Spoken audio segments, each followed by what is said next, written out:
Sa ngalan ng Ama, ng Anak, at ng Espiritu Santo, Amen. sumainyo ang Panginoon. At sumaiyo rin.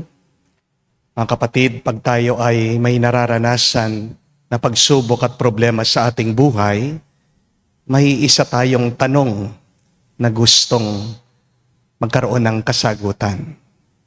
At ang tanong na ito ay, ano ang gagawin ko? Maririnig nyo ang tanong na yan.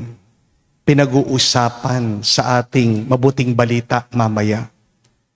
Ang pinakapinunong pari, kasama ng mga Pariseo, tinatanong nila, ano ang gagawin natin dahil dito sa Jesus na nagbubuhay ng mga patay? At ano ang kanilang naging kasagutan? Kailangan siyang mamatay. Mga kapatid, hindi dapat nating itanong kung anong kailangan nating gawin. May mas mahalaga, may mas mabuting tanong na kailangan nating sagutin. Kung ano ang kagustuhan ng Diyos. Dahil kapag ginagawa mo ang iyong gusto at hindi ang kagustuhan ng Diyos, ikaw ay nagkakasala. Kaya mas lumalala ang iyong problema. Kaya lalo kang nagkakasakit. Kaya lalo kang napapagod kasi sinusundan mo lang ang iyong gusto at hindi ang kagustuhan ng Diyos. Hingin natin ito ng tawad, ng awa sa Panginoon. Sa mga pagkakataon na kung saan gumawa tayo ng desisyon pero hindi siya kasama. Hilingin natin muli na tayo'y patawarin sa ating mga pagkukulang para tayo ay makitang karapat dapat muli makatanggap sa mga banal na misteryo at sa pamagitan ng kanyang banal na katawan at dugo. Gumaling sana tayo sa ating sakit, ang ating pangangatawan, sa sakit ng ating mga puso at kaluluwa. Kaya sabihin natin, inaamin ko Sa makapangyarihang Diyos at sa inyo, mga kapatid, na lubha akong nagkasala sa isip, sa salita, sa gawa, at sa aking pagkukulang. Kaya isinasamo ko sa mahal na Birheng Maria, sa lahat ng mga anghel at mga banal, at sa inyo, mga kapatid, na ako'y ipanalangin sa Panginoong ating Diyos. kawan tayo na makapangyarihang Diyos, patawarin tayo sa ating mga kasalanan at patnubayan tayo sa buhay na walang hanggan. Amen. Panginoon, kaawaan mo kami. Panginoon, kaawaan mo kami. Kristo, kaawaan mo kami. Kristo, kaawaan mo kami. Panginoon, kaawaan mo kami. Panginoon, kaawaan mo kami. Manalangin tayo. Ama namin makapangyarihan, bagaman lagi mong ginaganap ang pagliligtas sa lahat, subalit ngayon higit mo itong kinukusang aming ikagalak. Tungayan mo kaming iyong mga hinirang upang ang iyong pagtulong at paglingap na maasahan ay siyang magpatatag sa mga kaanib ng iyong sambayanan at sa mga magiging kaanib at pagsapit ng pagkabuhay sa pamagitan ni Jesucristo kasama ng Espiritu Santo magpa sa walang hanggan. Amen.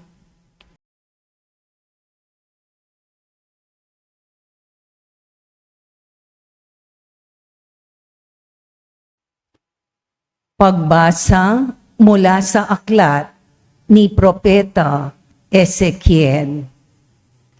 Ito ang ipinasasabi ng Panginoon.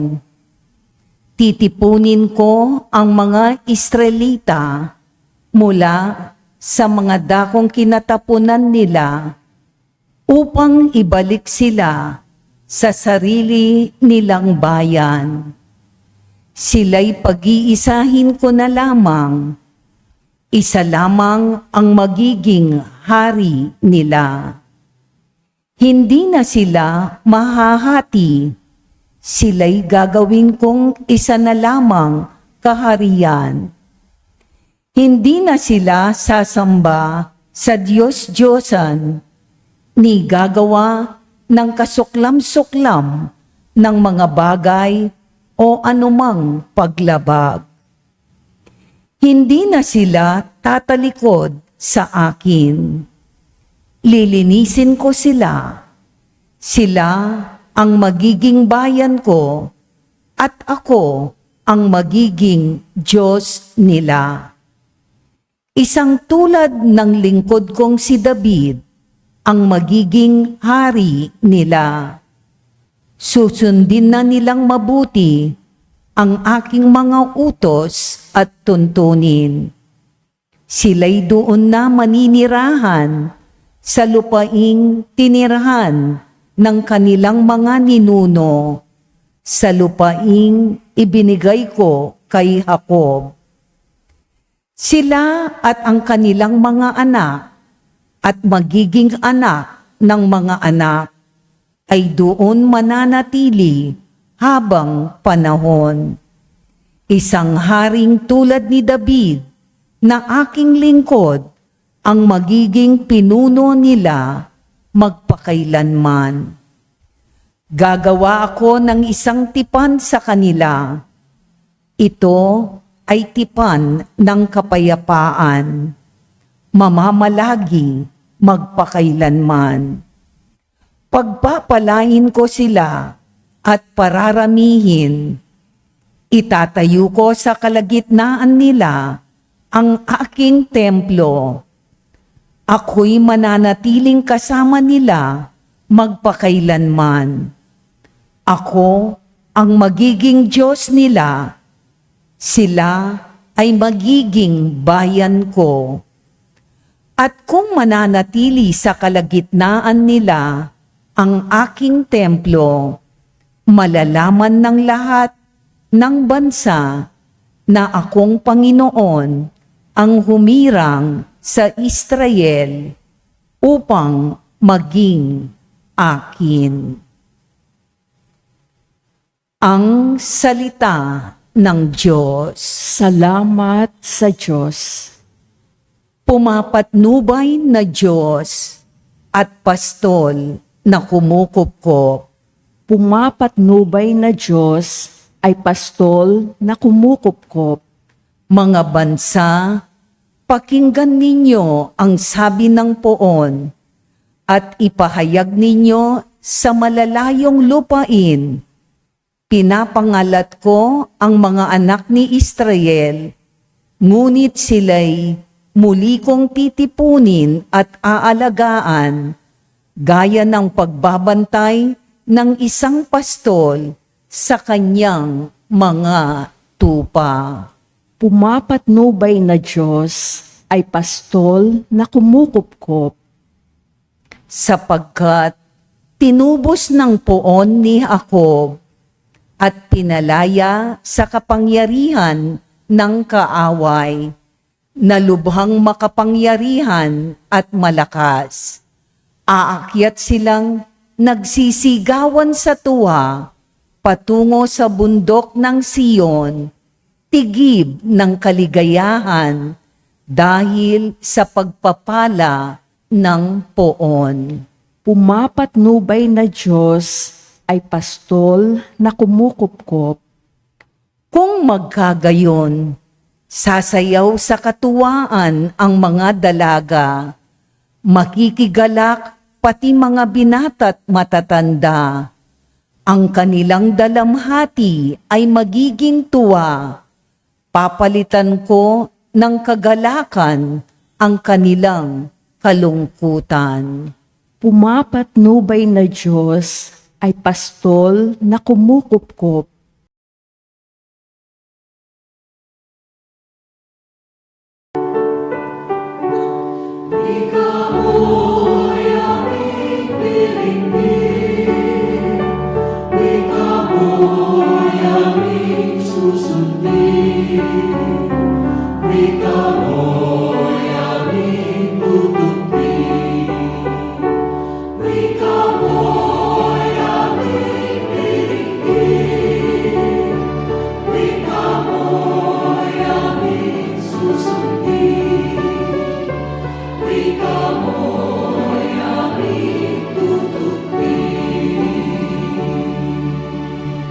sinabi ng poong mahal, kasamaan ay layuan, kasalanay pagsisihan. Kayo ay magbagong buhay, magbalik loob na tunay, Sumainyo ang Panginoon. at sumaiyo rin. Ang mabuting balita ng Panginoon ayon kay San Juan. Papuri sa iyo, Panginoon. Nung panong yun, marami sa mga Hudyong dumalaw kay Maria ang nakakita sa ginawa ni Jesus at nanalig sa kanya. Ngunit ang ilan sa kanila ay pumunta sa mga Pariseo at binalita ang ginawa ni Jesus. Kaya tinipon ng mga punong saserdote at ng mga Pariseo ang mga kagawad ng Sanhedrin. Ano ang gagawin natin? Wika nila. Gumagawa na maraming kababalaghan ng taong ito. Kung siya'y pababayaan natin, mananampalataya sa kanya ang lahat. Paririto ang mga Romano at wawasakin ng templo at ang ating bansa. Ngunit isa sa kanila, si Caiaphas, ang pinakapinunong saserdote noon, ang nagsabi ng ganito, ano ba kayo? Hindi ba ninyo naiisip na mas mabuti para sa atin ang isang tao lamang ang mamatay alang-alang sa bayan, sa halip na mapahamak ang buong bansa? Sinabi niya ito hindi sa ganang kanyang sarili lamang. Bilang pinakapinunong saserdote ng panahong iyon, hinulaan niyang mamamatay si Jesus dahil sa bansa. At hindi dahil sa bansang iyon lamang, kundi upang tipunin ang nagkawatak-watak na mga anak ng Diyos. Mula noon, binalangkas na nila kung paano nila ipapapatay si Jesus. Kaya't hindi na siya hayagang naglakad sa Judea. Sa halip siya'y nagpunta sa Ephraim, isang bayang malapit sa ilang, at doon siya nanirahang kasama ng kanyang mga alagad. Nalalapit na ang pista ng Paskwa, maraming tagalalawigang pumunta sa Jerusalem bago magpaskwa upang isagawa ang paglilinis ayon sa kautusan. Hindi nila nakita si Jesus sa templo, kaya't nagtatanungan sila, ano sa akala ninyo? Paririto kaya sa pista o hindi? Pinag-utos ng mga punong saserdote at ng mga Pariseo na ituro sa sino man nakakalam kung nasan si Jesus upang siya'y maipadakip nila. Mga kapatid, ang mabuting balita ng ating Panginoon. Pinupuri ka namin, Panginoong Hesukristo. Magandang araw po muli sa inyong lahat. Magandang araw po, Father. Meron pong isang kwento tungkol sa isang lalaki. Pumunta po siya sa doktor. At sabi niya, siya'y nagrereklamo, Dok, parang ang buong katawan ko napakasakit. Hindi ko po alam kung anong problema ko, kung anong sakit ko. Tulungan niyo po ako, Dok, sabi nitong lalaki. At tumugon naman po itong doktor, sumagot siya, sabi niya, sige nga, ituro mo sa akin kung saan masakit ang iyong katawan. Ito pong lalaki, pinindot niya ang kanyang ulo, sabi, Dok, ito, aray, sakit. Hinawakan din daw po ng lalaki ang kanyang dibdib. Dito din po, Dok, aray, sakit. Sabi ng lalaki. Hinawakan din daw po ng lalaki ang kanyang siko, pati po dito, sakit. Hinawakan din daw po ng lalaki yung kanyang tuhod. Aray ko po, inako po. Sabi niya, sakit. Nagulat ang doktor. First time po niyang makakita ng ganitong klase ng sakit. Kaya sabi nga ng doktor, mukhang malala ang sakit mo. Sige, pina-x-ray po niya. Sinuri ng mabuti. At paglabas ng resulta, kinausap niyang lalaki.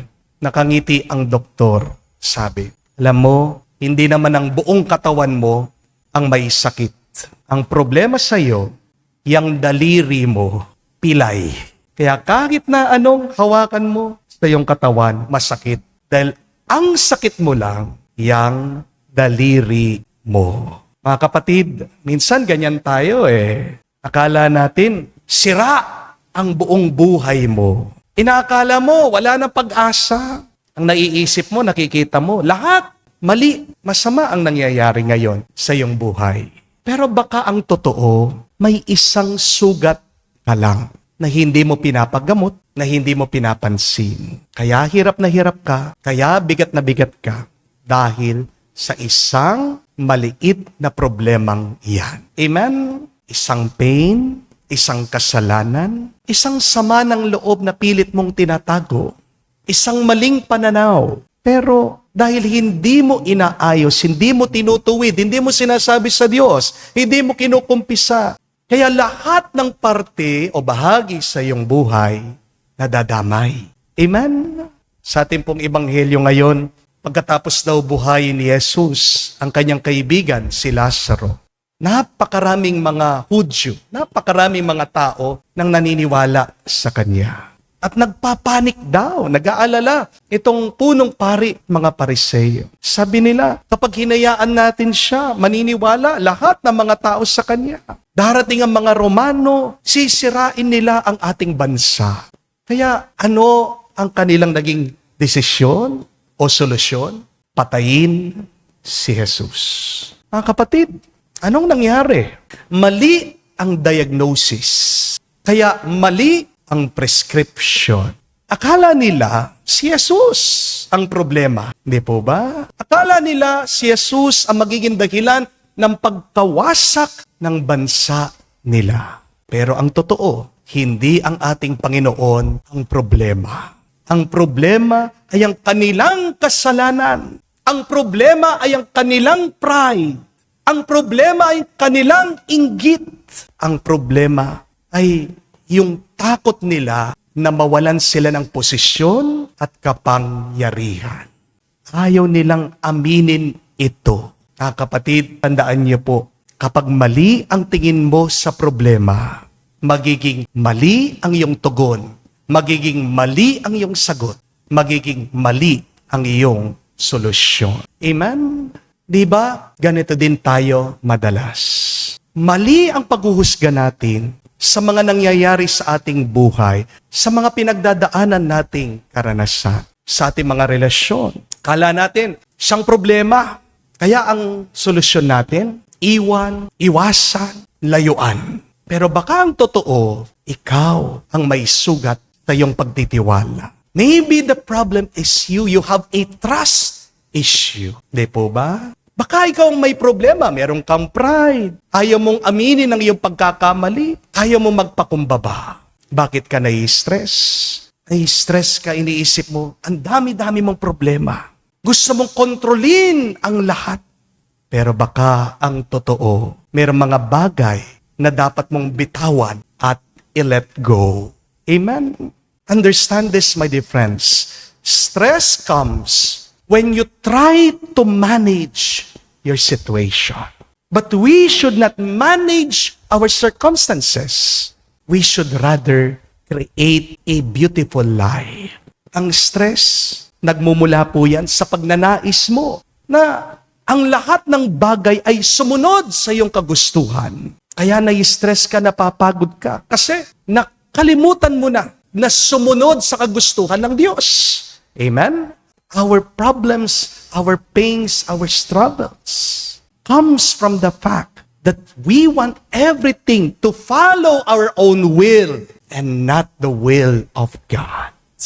Dahil kapag ginagawa mo ang gusto mo at hindi ang kagustuhan ng Diyos, wala kang grasya o biyaya na matatanggap para palakasin ka. But remember, when you do what God wants, when you follow God's will, provisions will always accompany you. His grace will always complete you. Sa pamilya mo, baka akala mo ang may problema, yung kapatid mo, yung magulang mo, yung biyenan mo, yung anak mo. Pero baka ang totoo, ikaw talaga ang may problema. Ayaw mo lang aminin ito. Meron pong pumunta dito, isang matandang lalaki. Siya po ay nagmano sa akin. Nag-open up siya ng kanyang problema. Nirereklamo po niya yung kanyang anak na babae. Pinapabayaan daw po siya. Palagi daw po siyang pinapagalitan. Inaabuso daw po siya. Wala na daw pong galang sa kanya. Kaya itong matandang lalaki, lumayas po. Gusto po niya makitulog, tumira dito po sa parokya, sa kumbento. Nag-aalala po ako para dito sa matanda. Kaya tinanong ko po yung cellphone number ng kanyang anak. Tinawagan ko po siya. At nung pagkarinig po nitong kanyang anak sa boses ko, tuwang-tuwa. Kilala ako, sabi, Father, ikaw ba yan? Palagi kitang pinanunood. Alam ko po yung boses nyo. At nagtanong po itong kanyang anak, kumusta na po si tatay? Sabi po niya, bibisitahin kayo. At sabi ko, ito po, naglalayas yung tatay niyo. Sabi po kasi ng tatay niyo, inaabuso niyo siya, sinasaktan niyo siya, sinisigawan niyo, hindi niyo daw siya ginagalang. At natawa po itong kanyang anak, sabi, Father, kanina pa lang pong umaga, binili ko po yan ng Jollibee. Nag-almusal pa lang po, nagpaalam po sa akin na pupuntahan kayo. Hindi ko naman po alam na meron pala siyang ganyan na nararamdaman. Pero, Father, inaalagaan po namin ng mabuti yan. Tinignan ko po ng masama yung matanda, yung muko, halata, nagsisinungaling. Di po ba? Kaya sabi ko po doon sa kanyang anak, sige po, pauuwiin ko na po. At sabi ko po, Tay, sino po ang nagsasabi ng totoo? Sino po nagsisinungaling? Sabi ng matanda, Father, sorry ha, uuwi na po ako. Pagpasensya nyo na pong ibang matatanda. Minsan KSP. Amen? Pero kapag KSP na yan, alam niyang problema. Parang mga sanggol yan eh. Dagdagan niyo pa yung inyong pag-aalaga, yung inyong pagkakalinga sa kanila. Because when you grow old, sometimes you feel lonely. Amen? My dear friends, before you blame others, please try to look at yourself. Ask yourself the question, what is my problem? What is wrong in my life now? Sa buhay spiritual, minsan, inaakala natin malayo ang Diyos sa atin. Hindi natin siya nararamdaman. Niisip ng iba sa inyo, kinalimutan sila ng Panginoon diyan sa gitna ng kanilang mga pagsubok. Kaya meron naman mga iba, tumitigil sa pagsisimba, tumitigil sa pagdarasal. Pero baka ang totoo, ikaw ang lumayo sa Diyos dahil sa mga kasalanan mo. Baka ikaw ang lumayo sa Diyos dahil sa kataasan ng iyong loob. Dahil meron ka sariling expectation, meron ka sariling plano. Hindi mo sinusundan ang plano at ang pangarap ng Diyos. Mga kapatid, mag-ingat po tayo. Baka pinapatay din natin si Jesus sa ating buhay. Baka nakakamukha na natin ang ugali ng mga Pariseo, ng mga Hudyo. Tandaan natin, hindi ang Diyos ang problema. Kundi ang Diyos ang solusyon sa anumang problema at pagsubok natin sa buhay. Amen? Tanungin natin ang ating mga sarili. Ano ba talaga ang sugat ng aking buhay? Ano ang pilay ng aking puso? Ano ba ang kailangan kong ipagamot sa Diyos? Kasi hanggat hindi mo pinapagamot ang tunay na sugat mo, hindi lang ang iyong katawan ang magkakaroon ng sakit, pati ang iyong isip, pati ang iyong kaluluwa. Kapag hindi ka lumapit sa Diyos, kapag hindi mo tinanggap ang kagustuhan ng Diyos, mapipilay ka sa buhay at mahihirapan kang magpatuloy sa paglalakbay. Amen? Magdasal po tayo mga kapatid, naway bigyan tayo ng kaliwanagan ng Banal na Espiritu. Makita natin, aminin natin kung ano ang totoong problema natin, kung ano ang totoong sugat ng ating mga kalooban. Para kapag naging malinaw na ang problema, magiging tama ang ating sagot at tugon. Manalangin po tayo, naway wag lang sana tayong gumaling. Mas bumuti pa ang ating isip, puso at kaluluwa. Kapag naging mabuti ka sa pamagitan ng awa at grasya ng Diyos, harinawa, pagdating ng araw, ikaw ay makitang karapat-dapat na makapasok at mabilang sa kaharian niya. Amen. Tumayo po tayo. Alay po natin ngayon sa Diyos ang ating mga dasal at panalangin. Manalangin tayo sa Diyos. Ating Ama, upang tulad ni Kristo, maging matatag tayo sa pagharap sa buhay at sa pagsubok maging sa kamatayan, alang-alang sa buhay at sa paglago para sa ating mga sarili at para sa iba. Ating sabihin, Panginoon, dinggin mo kami. Panginoon, dinggin mo kami. Ang mga hindi Kristiyano naway makakilala kay Jesus na namatay para sa lahat. Manalangin tayo sa Panginoon. Panginoon, dinggin mo kami.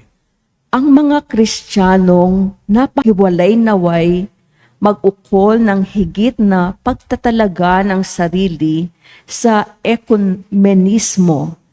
Manalangin tayo sa Panginoon. Panginoon, dinggin mo kami.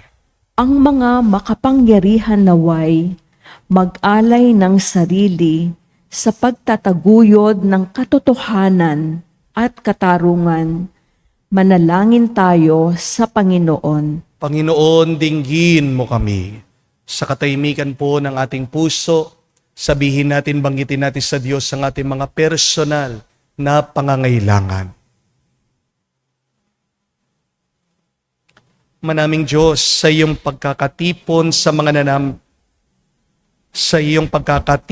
mga nananampalataya, sila ay pinagbuklod mo sa iisang katawan ni Kristo. Isugo mo ang iyong banal na Espiritu upang higit sa pagbibigkisin ng iyong bayan. Hinihiling namin ito sa pamagitan ni Kristo, aming Panginoon. Amen. Buhay pagmamahal, alak at tinapay, sana'y tanggapin mo, amang mapagmahal,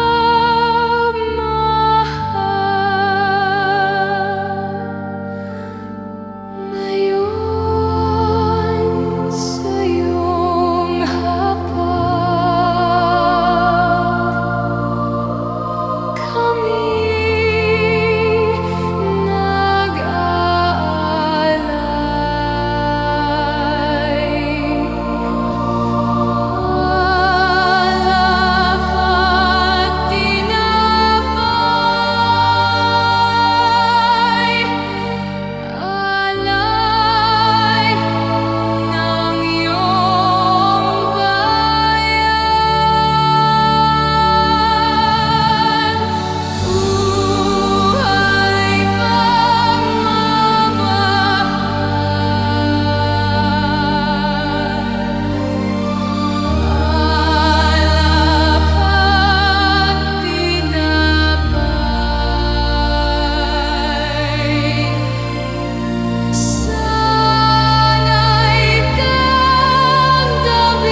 mo,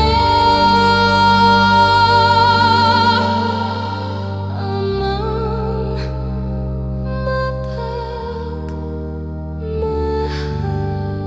Manalangin kayo mga kapatid, para ang ating mga paghahain ay kalugdan ng Diyos, amang makapangyarihan.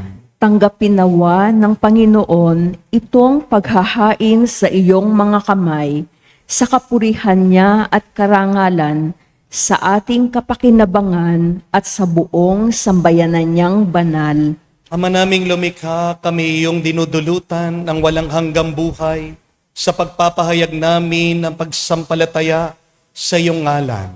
Sa pagdiriwang na muling pagsilang nung kami binyagan, tanggapin mo ang aming mga alay at panalangin upang ang mga umaasang maging kaanib ng sambayanan ay huwag masipayo sa kanilang inaasam, at ang mga umaasang patatawarin sa kasalanan ay tumanggap ng kanilang niluluganting makamtan sa pamagitan ni Jesucristo kasama ng Espiritu Santo, magpa sa walang hanggan. Amen. Sumainyo ang Panginoon. At sumaiyo rin, Itaas sa Diyos sa inyong mga puso at diwa. itinaas na namin sa Panginoon Pasalamatan natin ang Panginoong ating Diyos.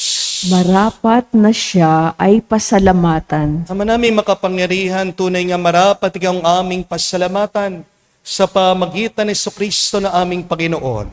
Sa aming kusang pagtitiis ng hirap, tinutulungan mo aming maitumpak ang kinamihas ng pagsalungat sa pananagutan iyong iniatas.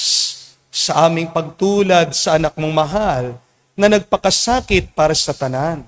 Ang pagsisikap namin iyong kinalulugdan at ang pagpapakabuti namin iyong kinararangal. Kaya kaisa na mga anghel nagsisiawit ng papuri sa iyo nang walang humpay sa kalangitan. Kami nagbubunyi sa iyong kadakilaan.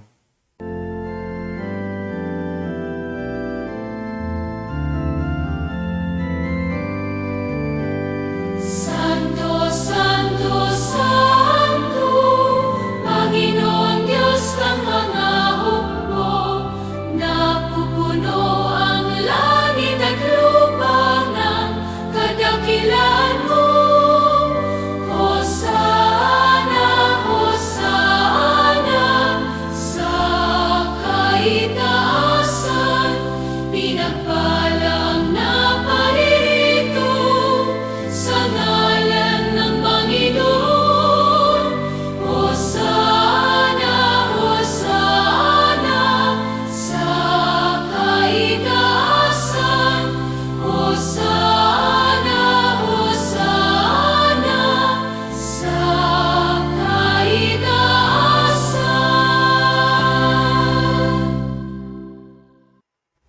Ama naming banal, ikaw ang bukal ng tanang kabanalan. Kaya't sa pamagitan ng iyong Espiritu, gawin mong banal ang mga kaloob na ito upang para sa amin maging katawan at dugo ng aming Panginoong Hesu Kristo. Bago niya pinagtiis ang kusang loob na maging handog, hinawakan niyang tinapay, pinasalamatan kanya, pinaghati-hati niya iyon, inabot sa kanya malagad at sinabi, tanggapin ninyong lahat ito at kanin. Ito ang aking katawan na ihahandog para sa inyo.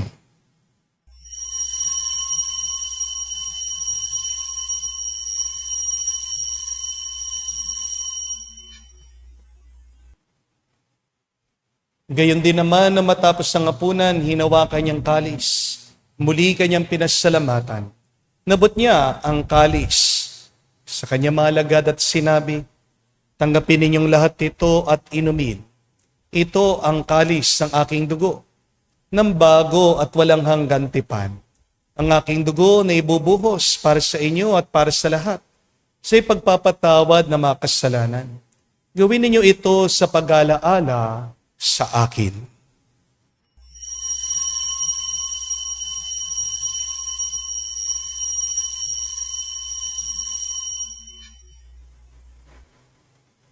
Ang misteryo ng pananampalataya.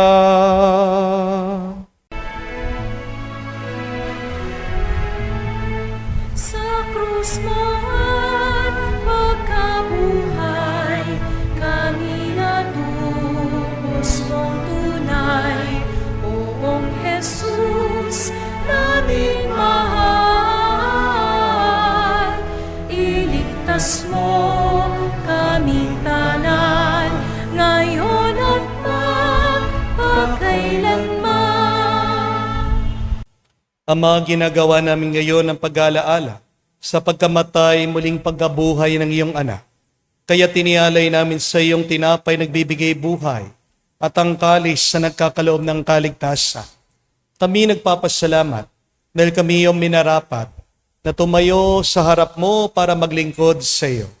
Sinasamo namin kami magsalo-salo sa katawan at dugo ni Kristo ay mabuklod sa pagkakaisa sa pamagitan ng Espiritu Santo.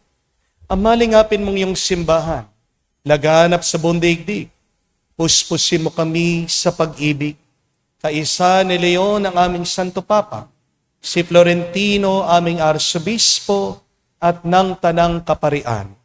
Alalahanin mo rin ang aming mga kapatid na nahimlay, may pag-asang sila'y muling mabubuhay. Gayon din naman lahat ng mga pumanaw. Kawan mo't sila't patuloyin sa iyong kaliwanagan. Kaawaan mo at pagindapatin kaming lahat, makasalos sa iyong buhay na walang wakas. Kaisa na mahal na Birhen Maria, Ina ng Diyos. Kaisa ni San Jose, ang kanyang malwalhating esposo. Kaisa ng mga apostol at lahat ng mga banal na namuhay dito sa daigdig na kalugod-lugod sa iyo. May pagdiwang nawa namin ang pagpupuri sa ikararangal mo sa pamagitan ng iyong anak, aming Panginoong Jesucristo. Sa pamamagitan ni Kristo, kasama niya at sa Kanya, ang lahat ng parangal at papuri ay sa iyo, Diyos Ama, makapangyarihan, kasama ng Espiritu Santo, magpasawalang hanggan.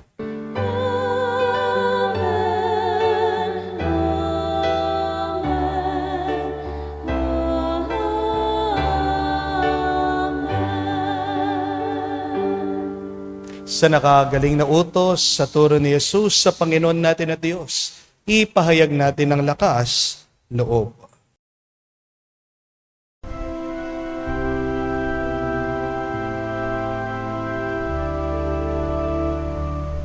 Ama namin, sumasalangit ka, sambahin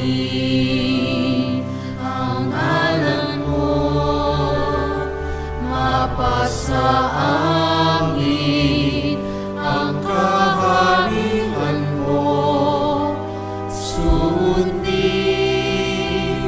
ang loob mo dito sa lupa para nang sa langit.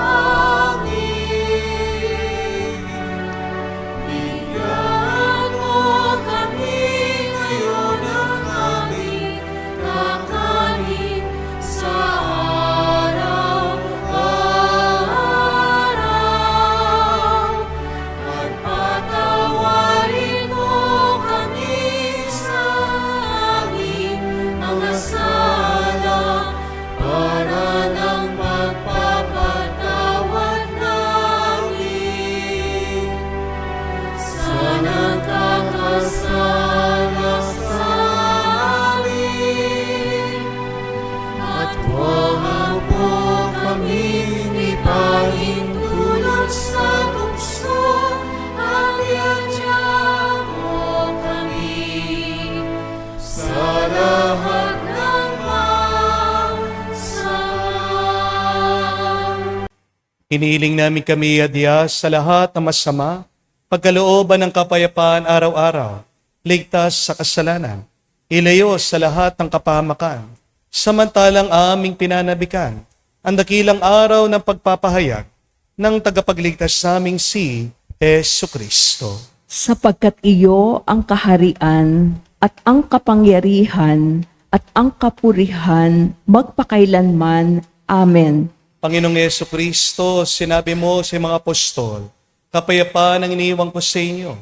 Ang aking kapayapaan, binibigay ko sa inyo. Tungayan mo ang aming pananampalataya at huwag ang aming pagkakasala. Pagkalooban mo kami ng kapayapaan at pagkakaisa ayon sa iyong kalooban.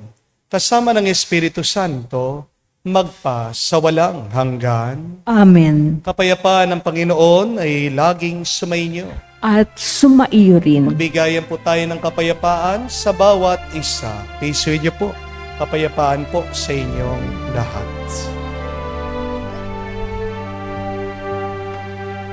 Kordero ng Diyos na nag-aalis ng mga kasalanan ng sanlibutan, maawa ka sa amin, maawa ka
Mga kapatid, naririto ang ating Panginoong Kristo, ang Kordero ng Diyos.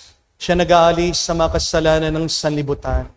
Mapalad tayong lumalapit sa piging ng Kordero. Panginoon, hindi ako karapat-dapat na magpatuloy sa iyo, ngunit sa isang salita mo lamang ay gagaling na ako.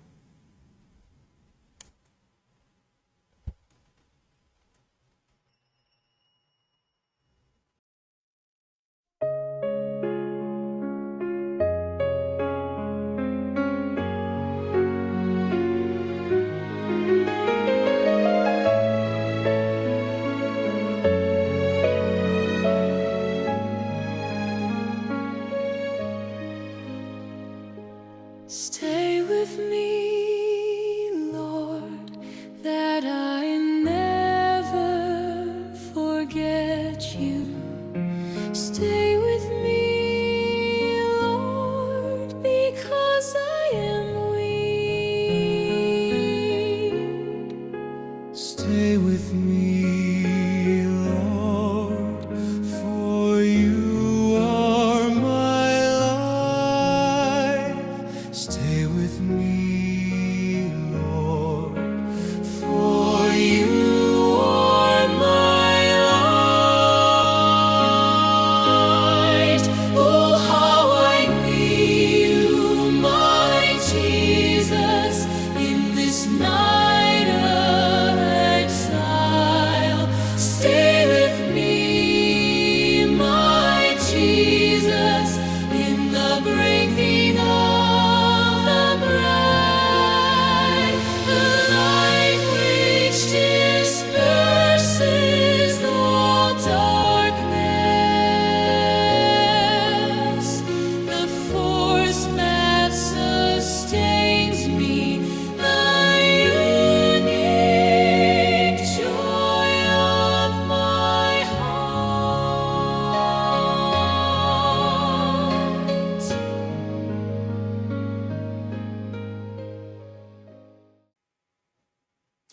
Manalangin tayo.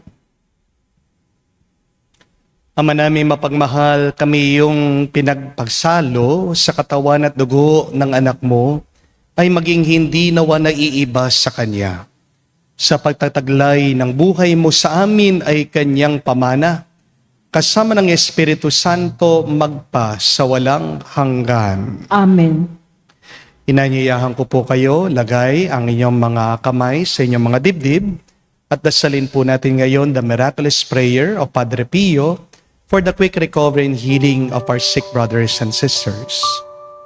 Heavenly Father, I thank you for loving me.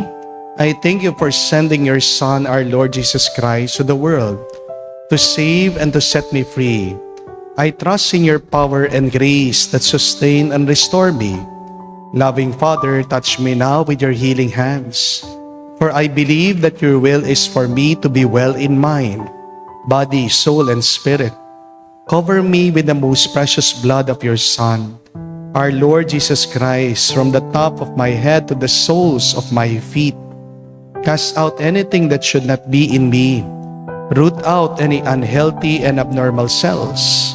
Open any blocked arteries or veins and rebuild and replenish any damaged areas. Remove all inflammation, cleanse any infection by the power of Jesus' precious blood. Let the fire of your healing love pass through my entire body to heal and to make new any disease areas, so that my body will function the way you created it to function. Touch also my mind and my emotion, even the deepest recesses of my heart. Saturate my entire being with your presence, love, joy, and peace, and draw me ever closer to you every moment of my life. And Father, fill me with your Holy Spirit and empower me to do your works so that my life will bring glory and honor to your holy name. I ask this in the name of Jesus Christ, our Lord. Amen. We ask the intercession of our Blessed Mother Mary for healing for the sick brothers and sisters. Hail Mary, full of grace, the Lord is with you. Blessed are you among women, and blessed is the fruit of your womb, Jesus. Holy Mary, Mother of God, pray for us sinners, now and at the hour of our death. Amen. Padre Pio Petralcina, Pray for us.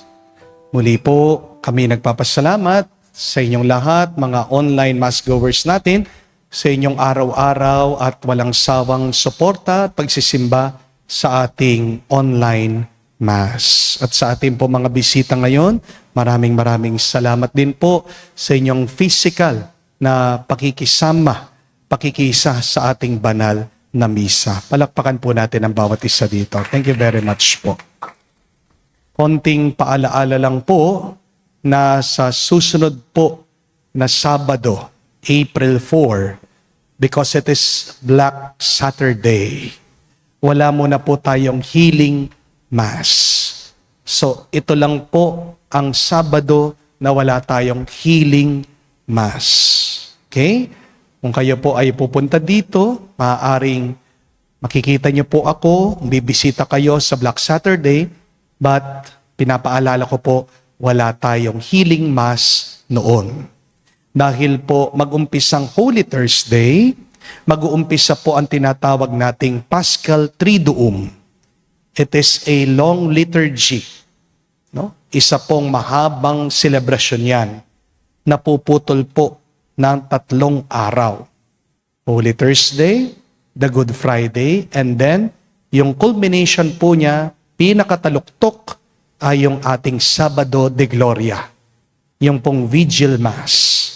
Ya doon po sa umaga, kung kayo man po ay magbibisita iglesia, don't expect to find any healing mass on April 4. But I can meet you, nandito po ako, I can bless you, pero pasensya na po, because it is a whole liturgy, wala muna pong healing mass. Pagkatapos po ng April 4 na yon, doon po yung ating healing mass. Okay? So muli po sa inyong lahat, maraming salamat po. Magandang pagmunihan po ngayong paparating na ang mahal na araw. Ano ba ang problema ko? Sa psychology po, meron silang tinatawag na personality disorder. Ano pong ibig sabihin nito? Merong mga tao, ang sa isip nila, wala silang problema. Ang problema ay ang ibang tao. May personality disorder ka. May sira ang iyong pag-uugali, ang iyong pagkatao. Kapag nakikita mo ang ibang tao, silang problema, sila talaga ang dahilan bakit nagiging malungkot ka, bakit miserable ka. Before you point to other people, please look inside of yourself. Baka meron kang maliit na problema at yan ay kumakalat, nasisira lahat ng iyong plano, ng iyong kaligayahan, ang iyong kapayapaan. And if you really want to find the answer, go back to God.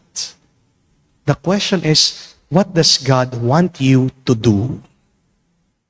Ang tatanungin, anong kailangan kong gawin? Napakaraming krisis po ngayon. Meron ka din personal na krisis sa iyong buhay. But as we travel, as we face these different struggles or crises in our life, the most important question is, Lord, what do you want me to do? God, what is your will? Dahil kapag ang Diyos ang iyong sinusundan, maaaring mahirap ang buhay, pero palagi meron siyang grasya na ipagkakaloob sa iyo. When you follow God's desire, graces, blessings, provisions will abide in you. Pero pansinin mo, kapag sinusundan mo lang sarili mong gusto, bigat na bigat ka, hirap na hirap ka, naliligaw ka, nalilito ka, nagwawala ka. Kaya nga, ano talagang pinaka-problema? Baka wala kang ibang sinusundan, kung hindi ang iyong kagustuhan. Amen? So please, reflect on this. What is really my problem? And what does God want me to do? Kapag nasagot mo yan sana ang iyong sundan. Yan sana ang bigyan mo ng pansin. And I tell you, God will bless you there. Sumayin niyo ang Panginoon. At sumaiyo rin. At kayo basbasa ng Diyos, makapangyarihan sa lahat, sa ngalan ng Ama, ng Anak, ng Espiritu Santo. Amen. Ang ating misa ay natapos na. Humayo kayo sa kapayapaan ni Kristo. Salamat sa Diyos.